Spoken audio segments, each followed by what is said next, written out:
창세기 1장 26절부터 31절입니다. 제가 먼저 읽겠습니다. 창세기 1장 26절에서 31절입니다. 하나님이 이르시되 우리의 형상을 따라 우리의 모양대로 우리가 사람을 만들고 그들로 바다의 물고기와 하늘의 새와 가축과 온 땅과 땅에 기는 모든 것을 다스리게 하자 하시고,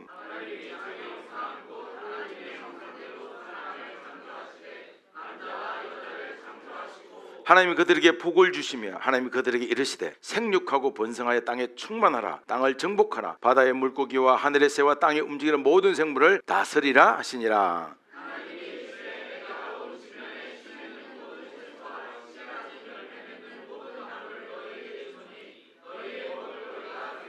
또 땅의 모든 짐승과 하늘의 모든 새와 생명이 있어 땅에 기는 모든 것에게는 내가 모든 푸른 풀을 먹을거리로 주노라 하시니 그대로 되니라. 하나님이 지으신 그 모든 것을 보시니 보시기에 심히 좋았더라. 저녁이 되고 아침이 되니 이는 여섯째 날이니라.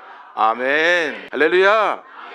예수님께서 세상을 창조하셨습니다. 지구를 먼저 창조하시고 온 우주를 창조하셨습니다. 그 예수님께서 자기의 몸된 교회도 세우셨습니다. 우리 산수망교도 세우시고 우리도 예수님이 부르셨습니다. 우리는 스스로 이 자리에 온 것이 아닙니다. 우리는 예수님이 불러서 이 자리에 왔습니다. 산수망교회도 우리가 세운 게 아니에요. 제가 세운 것도 아닙니다. 사람이 세운 게 아니에요. 예수님께서 산수망교회도 세워주셨습니다. 우리는 억지로 이 자리에 오거나 스스로 이 자리에 오지 않았습니다. 오늘 말씀은 창조의 하이라이트, 창조의 마지막을 장식하는 사람을 창조하는 장면입니다. 우리를 창조하시는 그 예수님의 사역에 같이 은혜 받기를 동참하시길 바랍니다. 우리 26절을 한 번 더 읽어보겠습니다. 하나님이 이르시되 우리의 형상을 따라 우리의 모양대로 우리가 사람을 만들고 그들로 바다의 물고기와 하늘의 새와 가축과 온 땅과 땅에 기는 모든 것을 다스리게 하자 하시고. 아멘. 여기서 우리라는 말이 세 번 나옵니다. 많은 신학자들이 여기서 우리가 누구냐 여러 가지 견해를 내놓지만 삼위일체 하나님을 우리라고 합니다. 여러분 이게 이미 알고 계셨죠? 그런데도 지금도 많은 신학자들이 이걸 가지고 삼위일체 하나님 말고 뭔가 더 있을 것이다 또 연구하면서 박사학위를 따려고 하는 사람들이 여전히 있다는 거예요.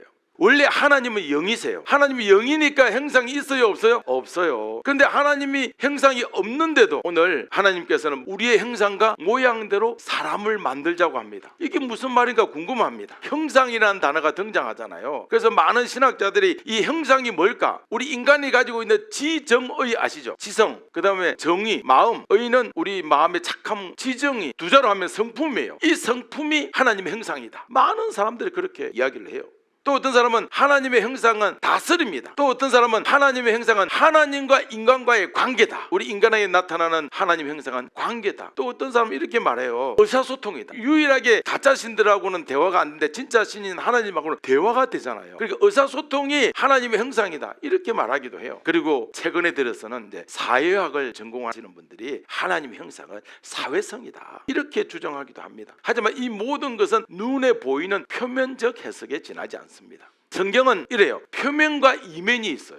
표면과 이면의 이중 구조로 성경은 구성되어 있습니다. 하나님은 영이시고 하나님은 모양이 없지만 사람을 자기의 형상과 자기의 모양대로 만드신 표면이 아니라 이면의 목적이 분명히 있습니다. 성경은 사람이 아닌 구원자 예수님을 중심으로 기록된 특별 계시예요. 만약에 세상의 모든 것을 다 기록했다면 창세기만 해도 두꺼워야 될 거예요. 하나님의 형상을 이해하기 위해서는 사람을 디자인하시는 하나님을 상상해 보세요. 사람을 디자인하시는 하나님. 하나님은 가장 중요한 것을 제일 먼저 디자인하시죠. 여러분 질문합니다. 예수님은 자신이 인간의 모습으로 이 땅에 오실 것을 알았습니까? 몰랐습니까? 몰랐다는 사람은 아무도 없군요. 그러면 자신이 인간의 모습으로 이 땅에 오실 걸 알았죠. 그러면 인간의 모습은 알았을까요? 몰랐을까요? 알았어요. 이해가십니까? 이 부분이 중요합니다. 그래서 하나님은 육신으로 올 자신의 모습을 먼저 디자인하신 거예요. 먼저 디자인하시고 그 모습 그대로 누굴 창조하신 거예요? 사람을 창조하신 거예요. 중요합니다. 우리가 표면으로 보면 인간 중심으로 하나님의 형상을 이해할 수밖에 없어요. 그러나 이면으로 보면 삼위 하나님께서, 삼위일체 하나님께서 예수님께서 장차 이 땅에 오실 모습을 이미 디자인하셨다는 거예요. 예수님의 모습을 담도록 창조된 존재를 뭐라고 하냐면 사람이라고 한다. 십계명의 이계명은 뭐죠? 나 말고 다른 우상이나 형상을 만들지 말라잖아요. 그럼 형상을 만들지 말라는 것은 이미 형상이 존재한다는 사실을 전제하고 기록한 거예요. 하나님의 형상은 바로 성육신한 예수 그리스도의 모습입니다. 예수님의 형상이 있기 때문에 성경은 그 어떤 피조물로도 하나님의 형상을 표현하지 못하도록 하셨어요. 우리가 그렇게 좋아하는 십자가도 예수님의 형상으로 세우지 말라는 거예요. 그런데 예전에 우리 신앙의 선배들이 십자가가 예수님인 줄 알고, 그런데 그러지 않습니다. 십자가도 형상이 되니까 십자가를 우리 마음에는 품지만 눈에 보이게 형상을 만들어서는 안 되는 거예요. 예수님의 제자 빌립이 어느 날 예수님께 하나님을 보여주세요 그랬더니 예수님이 뭐라고 그러시죠? 나를 본 자는 이미 하나님 아버지를 봤다. 그래요. 하나님 아버지는 영이시지만 예수님은 인간이 볼 수 있도록 육신을 가지고 있었습니다. 예수님 안에는 하나님 아버지가 함께 계시기 때문에 예수님을 본 자는 하나님 아버지를 본 것과 같다. 여러분, 구약 성경을 보면 구약에서 부지런히 예수님은 사람들 앞에 나타나셨어요. 그래서 구약을 읽다가 사람의 모습으로 나타나는 현현하는 모습은 전부 다 누구다? 예수님이다. 왜냐하면 삼위 하나님은 성부, 성자, 성령이 있잖아요. 사람 앞에 사람이 보이게 나타나는 것을 몇 격이 한다? 이격이 하는 거예요. 자, 그래서 창세기 18장을 보면 아브라함에게 세 천사가 나타나죠. 그 중에 한 명이 예수님이에요. 왜냐하면 18장 1절에 분명히 여호와라고 나와 있어요. 예수님의 구약의 이름이 여호와예요. 그러면 사사기 6장에서 여호와의 샬롬이라고 했던 기드온에게 나타났던 여호와의 사자는 누구예요? 예수님이에요. 그러면 시내산 십계명을 주실 때 시내산에서 두 돌판에 적어 주잖아요. 우리가 가끔씩 영화 보면 갑자기 에너지 같은 게 나와가지고 막 쓰잖아요. 그거 잘못된 거예요. 예수님이 나타나서 손으로 써준 거예요. 그러니까 이미 뭐가 생각나죠? 예수님이 이 땅에 오실 직업이 생각나죠. 석공과 목공에 나타나는 거예요. 미리 예수님은 구약에 다 예수님 오실 것을 예고하는 거예요. 율법을 수요하신 분도 예수님이라는 거죠. 예수님의 얼굴, 예수님의 외모, 예수님의 손과 발을 본 자는 누구를 본 것과 같아? 하나님 아버지를 본 것과 같다. 아멘. 예수님은 하나님이 말씀하신 우리의 형상, 우리의 모양이에요. 그러면 오늘 26절에서 우리의 형상, 우리의 모양 누구라고요? 예수님이에요. 아주 중요합니다. 하나님은 사람을 만드시기 전에 이 땅에 오실 예수님의 모양과 형상을 이미 디자인하셨어요. 사람은 원숭이에서 진화된 고등동물이 아니에요. 이걸 꼭 아셔야 합니다. 예수님의 모양과 형상에 맞추어서 만들어진 가장 존귀한 자입니다. 예수님은 우리를 창조하시기 전부터 이 땅에 내려오실 자신의 이미지를 만들어 놓으셨어요. 하나님의 형상대로 창조됐다는 말은 단순히 상징적인 뜻을 넘어서 우리같이 악하고 무능력한 죄인이 예수님의 형상을 닮았다는 놀라운 이야기입니다. 그래서 창세기를 우리는 더 이상 인간적으로 볼 게 아니라 예수님 중심으로 봐야 됩니다. 자, 이 그림을 한번 보시죠. 여러분, 이 그림 로마였습니다. 로마의 천정벽에 있는 그림이에요. 누가 그렸어요? 미켈란젤로가 그렸어요. 우리는 이거 보고 많은 사람들이 우와 잘 그렸다, 예술적 가치가 높다 그러지만 이것은 있잖아요, 잘못된 그림이에요. 왜냐하면 하나님을 나이 많은 할아버지로 표현했어. 잘못 표현한 거예요. 이건 정말 잘못 표현한 거예요. 자, 여러분 퀴즈 나갑니다. 자, 흰옷 입은 아저씨 누가 생각납니까? 이게 뭐냐면 미켈란젤로가 이 하나님을 그릴 때 어떻게 신을 그릴까 생각하다가 제우스를 생각해서 그린 거예요. 정말 충격적이지 않습니까, 여러분? 이 사람은 플라톤주의자였는데 플라톤이 제일 싫어하는 제우스를 좋아했어요. 이걸 그릴 때는 제우스를 생각하면서 그렸던 거예요. 무서운 겁니다. 부정적 영향력을 너무나 많이 끼치게 됐어요. 많은 사람들이 이 성당에 보러 오잖아요. 천정의 그림 보러. 그래서 머릿속에 하나님은 제우스다. 전부 다 그렇게 가는 거예요. 그래서 우리 창세기 1장 27절을 읽어보겠습니다. 시작. 하나님이 자기 형상 곧 하나님의 형상대로 사람을 창조하시되 남자와 여자를 창조하시고. 아멘. 자, 하나님의 천지를 창조하실 때 예수님의 모양과 형상을 그려놓고 거기에 맞춰 창조하신 존재가 뭐죠? 인간입니다. 꼭 기억하셔야 합니다. 따라서 우리가 예수님을 닮았다는 말은 무엇과도 비교할 수 있는 큰 복입니다. 하나님의 형상이신 예수님을 닮았기 때문에 갑자기 우리의 신분이 상승되는 거예요. 뭐에서? 종에서 자녀로 상승되는 거예요. 물론 친자가 아니라 양자예요. 우리가 만약 친자라면 우리가 구원자가 되는 거예요. 우리는 절대로 친자가 아닙니다. 우리의 위치는 피조물이에요. 우리는 절대로 창조주가 될 수 없습니다. 하나님은 우리가 예수님을 믿도록 만드시고 자녀로 삼아주셨지만 우리 본분을 피조물에서 벗어나지 않도록 하신 거예요. 우리가 존귀한 이유는 하나님께서 우리 안에 들어오셨기 때문에 그렇습니다. 하나님은 흙으로 빚어진 우리의 외형이 아니라 우리 안에 살아계시는 하나님의 영을 보시고 양자로 삼아주셨습니다. 원래 우리 위치는 종이에요. 첫날부터 여섯째 날까지 창조하신 것을 다스리고 관리하는 종으로. 그런데 오늘 어땠습니까? 하나님의 종에 위치해 있는 우리를 더 이상 종이라 부르지 않고 아들로 대해주신다고 선포해 주십니다. 우리의 능력이 대단해서 양자로 삼아주신 것이 아니라 하나님의 은혜로 인해서 양자되는 축복을 받았습니다. 피조물이 하나님의 자녀로 인정을 받는다는 것은 우리의 머리로 도무지 이해할 수 없는 원더풀한 이야기예요.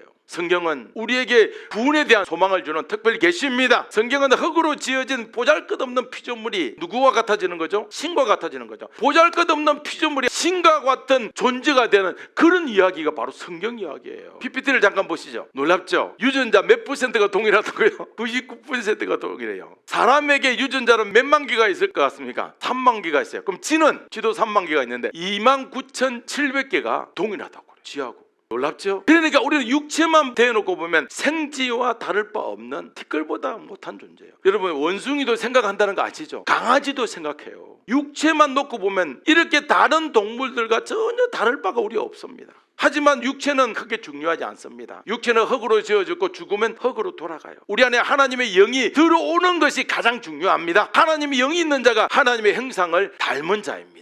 만약 우리 안에 예수님이 함께하지 않는다면 우리는 생지와 다를 바 없어요. 예수님이 없는 자는 하나님이 보시기에 전혀 존귀하지 않습니다. 우리는 육체라는 이 질그릇 속에 보배이신 예수님이 함께 계시기 때문에 우리는 피조물 중에서 그 누구보다 중요한 존재, 그 무엇보다 소중한 존재가 되었습니다. 우리의 육체는 죽어서 흙이 되지만 예수님의 형상은 절대로 사라지지 않습니다. 우리의 영은 신랑이 계시는 천국으로 가는 거예요. 장차 예수님이 지구를 새하늘과 새 땅으로 만들고 난 뒤에 우리 영은 새로운 육체와 결합해서 재구성되는 거예요. 마치 아담과 하와가 처음부터 성인으로 만들어지잖아요. 새하늘과 새 땅이 될 때는 아름답고 멋진 모습으로 재창조됩니다. 우리 28절을 같이 보겠습니다. 하나님이 그들에게 복을 주시며 하나님이 그들에게 이르시되 생육하고 번성하여 땅에 충만하라.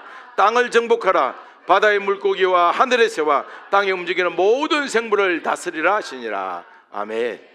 여기서 생육하라, 이것은 후손을 낳고 기르는 행위예요. 많이 낳으라 이 말이죠. 번성하는 뭐죠? 숫자가 많아져라. 이것도 명령이에요. 생육하라도 명령이고 번성하라도 명령이에요. 땅에 충만하다, 이것도 명령입니다. 그러니까 가득해지라 이런 뜻이죠. 그래서 인간에게 가장 큰 복은 돈이나 권력처럼 죽으면 없어지는 것이 아니라 하나님의 형상과 모양으로 창조되었다는 그 자체가 은혜이고 복이에요. 우리는 이미 복을 받은 거예요. 다스림은 누가 할 수 있냐면 하나님의 형상으로 지음받은 존재만이 다스릴 수 있어요. 하나님은 먼저 복을 주신 뒤에 생육과 충만과 정복이라는 세 가지 일을 맡기는 거예요. 하나님은 이런 거예요. 너희가 잘하면 복을 줄게가 아니라 이미 하나님의 형상으로 창조되는 복을 먼저 주시고 난 뒤에 그 다음에 다스리는 복을 주십니다. 자, 이 다스림에 대해서 제일 다스리기 힘든 게 뭐죠? 바다 물고기예요. 바다 물고기 제일 다스리기 힘들어요. 낚시하는 것도 쉽지 않아요. 생각해 보세요. 내가 고기를 먹고 싶은데 아담이라면 돌돔 이렇게 오느라 그러면 몇 마리가 올 거 아니에요. 그런데 요즘은 가면 다 도망가. 그러니까 타락하기 전에는 다스릴 수 있었어요. 자, 보세요. 그런 것을 설명하는 것이 이 말씀이에요. 예수님이 33세를 이 땅에 사셨잖아요. 마지막 3년을 공생애라고 그러죠. 우리 그 공생애를 예수님이 우리 죄를 속죄해 주기 위해서 준비하는 완성하는 속죄식이라고 그래요. 그러면 30살까지를 뭐죠? 화목식이라고 그래요. 속죄식이 때 시작하자마자 어디를 찾아가냐면 갈릴리 바다를 찾아갔어요. 갈릴리 바다를 찾아가서 누구를 찾아갔습니까? 베드로 제자 삼기 위해서 찾아갔죠. 베드로의 배에 올라서 말씀을 선포하셨어요. 그리고 베드로와 어부들에게 깊은 곳으로 가서 그물을 던져라. 지금 상황이 어때요? 밤새 깊은 곳에서, 밤에는 깊은 곳에 고기가 잘 잡히는데 밤새 깊은 곳에서 고기를 한 마리도 못 잡았어요. 밤에 깊은 곳에서 고기를 한 마리도 못 잡은 그곳으로 가서 고기를 잡으라고 하는 거예요. 그러니까 지금 열받는 거예요. 화가 나는 거예요. 그러나 하나님은 그런 베드로에게 말씀대로 행동할 수 있는 그런 믿음도 주시죠. 그래서 베드로가 노를 저어 가가지고 그물을 내렸어요. 깊은 곳에 그물을 내렸어요. 일단 거기에 있든지 없든지 혼나지 않으려면 일단 해야지. 그런 마음, 믿음 또 주님께서 주시지 하고 그물을 던졌는데 갑자기 없던 물고기들이 몰려드는 거예요. 그물을 딱 치면 고기가 도망을 가야 되는데 그물을 딱 치니까 고기가 다 몰려드는 거예요. 베드로는 그때 처음 본 거예요. 물고기들이 잡히기 위해서 그물로 모여드는 걸 처음 본 거예요. 그때 베드로는 깨달은 거죠. 물고기에게 명령해서 잡히게 만들 수 있는 존재는 하나님 외에는 없다는 것을 깨달은 겁니다. 그 순간 베드로는 물고기를 담다가 던져버리고 예수님 앞에 가서 엎드렸어요. 뭐라고 엎드린 줄 아십니까? 주여 나를 떠나소서. 나는 죄인이로소이다. 이 말은 이런 뜻이에요. 당신은 하나님이시고 나는 죄인입니다라는 고백이에요. 할렐루야. 바다의 물고기와 공중의 새를 다스리는 일은 창조주 하나님의 능력이에요.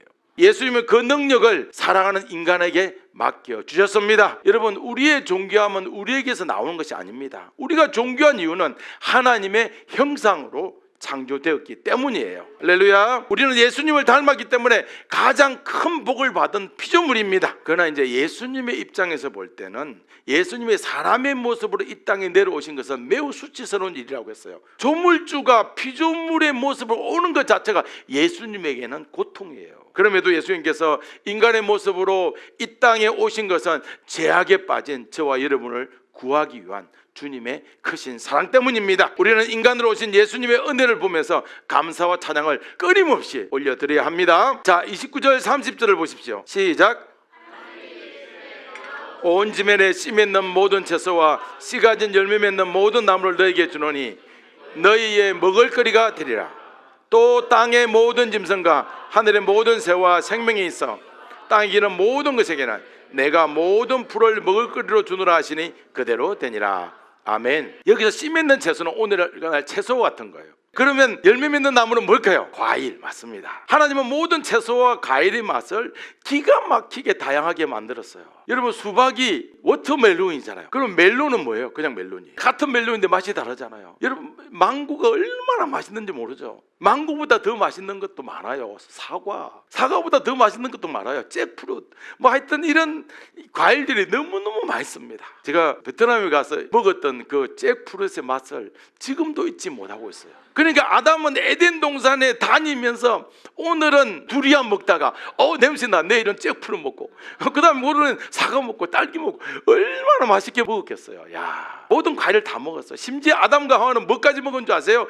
영원한 생명을 주시는 생명나무 열매도 수시로 다 먹었어요. 또 30절에 여러분, 이거 아주 충격적인 말이죠. 시작. 또 땅의 모든 짐승과 하늘의 모든 새와 생명이 있어 땅에 기는 모든 것을 내가 모든 푸른 풀을, 그러니까 예전에는 타락 이전에는 새들이 뭘 먹었어요? 풀 먹었어요. 강아지는 뭘 먹었어요? 정어리요. 그 풀 먹어요. 지금도 강아지들이 풀 먹어요. 옛날 그 창조 본능 있게 생각이 나서 그런 거예요. 언제부터 이렇게 먹게 됐냐 하면 노아 홍수 이후부터 강아지들도 풀만 먹지 않고 막 이것저것 다 먹었어요. 사자도 그 전에 풀 먹었어요. 그러니까 타락이 참 무서운 거죠. 자, 하나님은 이처럼 인간에게 먹을 때 느낄 수 있는 맛의 기쁨, 우리 오늘 점심 맛있게 먹기를 바랍니다. 먹는 순간에 경험할 수 있는 즐거움을 선물로 주셨습니다. 그래서 우리는 이 먹는 것이 얼마나 좋으면 뭐라고 하죠? 밥 한 번 먹어요? 밥 한 번 먹자 이 말이 당신하고 친해지고 싶습니다 이런 뜻이잖아요. 이 밥 먹는 시간이 너무 즐거워요. 하지만 이제 오늘 29절 30절이 말하고 싶은 진짜 의도로 맛있는 과일, 맛있는 채소 뭐 이런 얘기가 아니에요. 풍성한 것을 먹을거리로 주셨다는 이 내용이 핵심이 아니에요. 이건 뭐냐면 성경은 먹을거리라는 단어를 통해서 구원자에 대한 이야기를 하고 싶은 거예요. 하나님은 인간에게 먹을 수 있는 기쁨을 허락하셨습니다. 그러나 인간은 그 은혜를 모르고 먹는 것으로 타락했어요. 하나님처럼 되고 싶었던 인간은 선악과를 먹었습니다. 좀 안타깝죠. 하나님은 선악과를 제외한 모든 것을 인간에게 다 먹어도 된다 그랬는데 인간은 이것에 만족하지 못한 거예요. 인간은 하나님께서 유일하게 주시지 않은 선악과에 대해서 욕심을 냈고 결국 먹는 것으로 인해서 타락했습니다. 인간은 선악과를 먹고 타락한 거죠. 하나님은 선악과를 먹어서 타락한 인간을 구원하시기 위한 기가 막힌 방법으로 역사하십니다. 그 방법은 뭐죠? 먹는 겁니다. 먹는 것으로 우리를 구원하시는 거예요. 그 방법은 다름 아닌 예수님께서 제자들에게도 주시고 우리에게 주신 성찬이에요. 예수님 자신을 생명의 떡이라고 말씀하시죠. 예수님 자신을 정말 영생하도록 흐르는 생명수라고 말씀하십니다. 요한복음에서 내 살은 참된 양식이고 내 피는 참된 음료라고 말씀하세요. 예수님은 먹어서 타락한 자들을 친히 자신의 살과 피를 허락해 주셨습니다. 하나님은 사람이 먹어야 살 수 있도록 창조하셨어요. 이것은 모두 예수님과 관련이 있습니다. 육체의 질병은 음식을 먹어서 면역력을 어느 정도 회복할 수 있습니다. 그러나 영의 질병은 어떤 음식으로도 해결되지 않습니다. 인간의 죄는 오직 구원자이신 예수님 외에는 회복될 수 있는 길이 없어요. 예수님은 사랑하는 인간을 위해서 성찬을 허락하셨습니다. 예수님이 인간의 죄를 위해서 자신의 살을 찢으셨고 예수의 보혈을 흘려주셨기 때문에 죄인을 향한 구원의 길이 활짝 열린 겁니다. 우리 성도는 타락한 죄인의 습관과 행동을 그대로 가지고 있어요. 그렇지만 우리는 예수님을 믿음으로 구원받았습니다. 우리는 성도이죠. 성도는 이러한 은혜를 기념하기 위해서 성찬하는 겁니다. 성찬은 예수님의 은혜를 먹고 사랑을 마시는 행동이에요. 여러분, 장로교의 기초를 놓은 존 칼빈은 매주 아니라 모일 때마다 성찬을 해야 된다고 주장을 했습니다. 그런데 그 당시에는 이 스위스에서 스위스에 의회가 있었어요. 의회도 다 예수 믿는 사람이고 의회를 성경을 기준으로 하는데 그때 당시에 뭐하고 부딪히냐면 가톨릭하고 부딪혔어요. 성경은 모일 때마다 기념 안 하고 또 성찬을 하라고 그러는데 야, 가톨릭이 매주 하니까 저거 보기 싫다. 우리는 좀 다르게 하자. 그러면서 한감으로 한 달에 한 번이나 1년에 4번이나 이렇게만 하자. 이렇게 줄였는데 칼빈이 의회의 수많은 사람하고 이길 수가 없는 거예요. 1년에 4번 하자는 걸 칼빈은 그럼 최소한 한 달에 한 번이라도 하자. 안 된다. 매주 해야 된다. 이렇게 우리는 성경대로 해야 된다. 이 부분은 성경의 단어 글자 그대로 해야 되는 부분이 있고 또 의미를 가지고 해야 되는 부분이 이거는 글자 그대로 해야 되는 부분이다. 이렇게 말씀을 한 거예요. 그런데 결국은 그렇게 안 되고 그 습관이 지금까지 내려오고 있습니다. 그렇지만 우리는 예배 드릴 때마다 성찬을 통해서 예수님의 사랑을 느끼게 합니다. 그래서 성도는 이러한 은혜를 기념하기 위해서 성찬을 하는 거예요. 성찬은 예수님의 은혜를 먹고 사랑을 마시는 행동입니다. 성찬은 예수님의 구원을 찬양하고 나를 살리신 희생에 대해서 영광 돌리는 행위예요. 성찬은 우리의 영적 질병을 회복시키는 은혜의 선물입니다. 최초의 인간이었던 아담과 하와가 스스로의 욕심으로 선악과를 먹었지만 우리는 결과적으로 보면 어떻게 됩니까? 야, 선악과를 먹어서 우리가 이렇게 죽게 되었냐? 아니에요. 오히려 더 좋은 거예요. 선악과를 먹었는데 하나님 더 좋은 걸 주십니다. 뭡니까? 인간이 타락해서 에덴 동산에서는 비록 쫓겨났지만 예수님의 구원 사역으로 더 좋은 땅, 구원자가 계시는 천국에서 지낼 수 있는 복을 주셨습니다. 여러분, 안 그랬으면 우리 에덴 동산에서 영원히 사는 거예요. 천국도 못 가보고. 우리의 미련한 행위는 미련과 후회를 향해서 달려가지만 예수님은 우리의 모든 아픔을 되었고 가장 큰 영광의 길로 인도해 주십니다. 우리 31절입니다. 오늘의 하이라이트 31절 시작. 하나님이 지으신 그 모든 것을 보시기에 심히 좋았더라. 저녁이 되고 아침이 되니 이는 여섯째 날이니라. 아멘. 하나님은 첫째 날부터 보기에 좋았다 이런 말을 6번이나 했어요. 그런데 여섯째 날 끝날에는 어떻게 좋았다? 심히 좋았다. 여기서 심이라는 것은 지나치게 좋았다는 거예요. 하나님은 왜 여섯째 날에, 다른 날은 그냥 좋았다, 보시기에 좋았다, 그런데 오늘 여섯째 날에는 왜 심히 좋았다고 표현하실까? 창조가 마무리돼서 이제 홀가분해졌다 그랬어요? 아니면 인간을 마지막 날에 창조해서 야, 창조의 완성에 드디어 끝을 보는구나, 마무리가 잘 됐어요? 아니에요. 에덴 동산에 사는 아담과 하와가 너무 예뻐서 우리 할아버지가 손자들 보면 너무 예쁘잖아요. 그걸 보고 만족한 나머지 자기 감정을 주체 못해서 그랬을까요? 하나님의 생각은 우리의 인간의 보잘것없는 생각으로 판단해서는 안 돼요. 하나님이 보시기에 좋았다고 말씀하실 때를 생각해 보세요. 계속 몇 주 전부터 계속 하나님 보시기에 좋았다가 언제 했는지 말씀드렸죠. 이것은 구원 사역과 관련이 있을 때 좋았다고 말씀하시는 거예요. 빛을 창조하실 때 좋았다고 하셨죠. 왜요? 예수님이 요한복음에서 빛으로 오시잖아요. 그걸 보고 좋았다고 하시는 거예요. 그러면 나무를 창조하실 때는 왜 좋았다고 하시죠? 포도나무로 오시고 백향목으로 오시고 감람나무 오실 것을 보시고 나무를 창조할 때 좋았다고 해요. 자, 가축을 창조할 때는 왜 좋았다고 그러죠? 예수님이 어린 양으로 오시고 비둘기와 이렇게 제물이 되실 예수님을 생각하니까 좋았다고 말씀하시는 거예요. 예수님은 양의 캐릭터로 이 땅에 오시잖아요. 그런데 여러분 기억나는 것은 예수님은 어린 양이라고 하시죠. 어린 양이라고 하는데 예수님의 흠없는 캐릭터를 보여주지만 예수님은 양 속에 들어가셨어요? 안 들어갔어요? 와, 여러분 맞습니다. 이걸 아셔야 돼요. 예수님은 세상 어디든지 계실 수 있어요? 없어요? 있습니다. 이걸 무소부재라고 그래요. 그런데 그런 예수님이지만 모든 피조물 안에 다 들어가는 거 아니에요. 이것은 아무리 대단한 피조물이라고 해도 예외는 없습니다. 유일하게 하나님이 직접 들어가셔서 임재하는 존재가 있습니다. 그 존재가 뭐죠? 인간입니다. 아멘. 인간의 유전자가 생쥐하고 99% 닮았고 돼지하고도 많이 닮은 거 아시죠? 원숭이하고 너무 많이 닮았어요. 그런데도 하나님은 돼지 안에 안 들어가시고 원숭이 안에 안 들어가요. 하나님 영이 들어간 피조물은 오직 인간 외에는 어떤 존재에게도 해당되지 않습니다. 하나님은 여섯째 날까지 피조물을 창조하시고 보기에 좋았다고 하셨습니다. 그러나 사람을 창조하신 뒤에는 어떻게 좋았다? 심히 좋았다. 아멘. 심히 좋았다. 띄워보세요. It was very good. 너무 좋았다. 사람을 창조하기 너무 좋았다. 사자를 보고도 그런 말 안 했어요. 바다의 큰 고래 봐도 그렇게 이야기 안 했어요. 가장 키가 큰 기린 보고도 very good 이런 단어 안 썼어요. 하나님은 정말 한 줌의 진흙 말라서 툭 치면 다 가루고 날아갈 이 티끌 같은 존재에 지나지 않지만 하나님이 영이 들어가서 존귀해진 인간을 보고 뭐라고 하셨어요? 심히 좋았더라.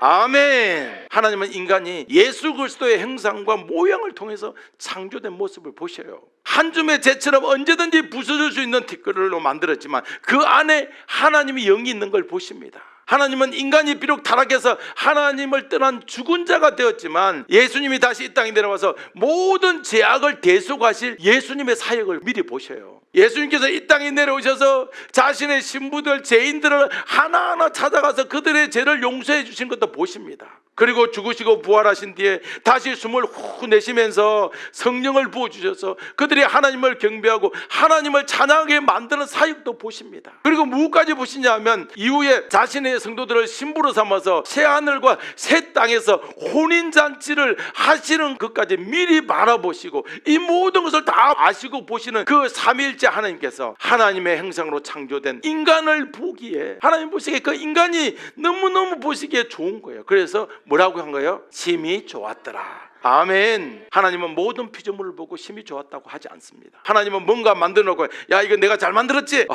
이렇게 베이비 굿 이렇게 말씀하시는 분이 아니에요. 우주와 태양도 먼지로 만들어진 티끌에 불과합니다. 여러분 목성 크죠? 가보신 분 계십니까? 아무도 없죠. 목성이 가스로 만들어진 행성이라는 건 아시죠? 티끌에 불과합니다. 태양도 있잖아요. 결국은 태양에서 한 줌 뛰어와가지고 가보면 결국은 먼지예요. 먼지 그 이하, 티끌 그 이하 그 이상도 아닙니다. 여섯째 날 만들어진 우리 인간도 대단하지 않아요. 하나님은 인간으로 오셔서 사역하실 예수님, 인간의 모든 죄악을 구원하실 예수님, 성경의 모든 말씀을 다 이루실 예수님을 보고 심히 기뻐하셨습니다. 그래서 우리는 뭐라고 담대히 말합니까? 내 속에 예수님이 계시다. 그래서 우리는 실수합니다. 하나님은 어디나 다 계시니까 송아지 속에도 계시다. 아니에요. 안 계십니다. 우리 속에만 계십니다. 사람 속에만 있어요. 예수님을 믿는 사람들 속에 있습니다. 그렇습니다. 마무리를 지으면 예수님은 창세기 1장을 통해서 믿음이 무엇인지 우리에게 알려주시는 거예요. 믿음은 우리의 생각과 우리의 시각이 아니에요. 믿음은 하나님의 뜻과 마음이 무엇인지를 알려주는 이정표입니다. 믿음은 우리에게서 출발하지 않고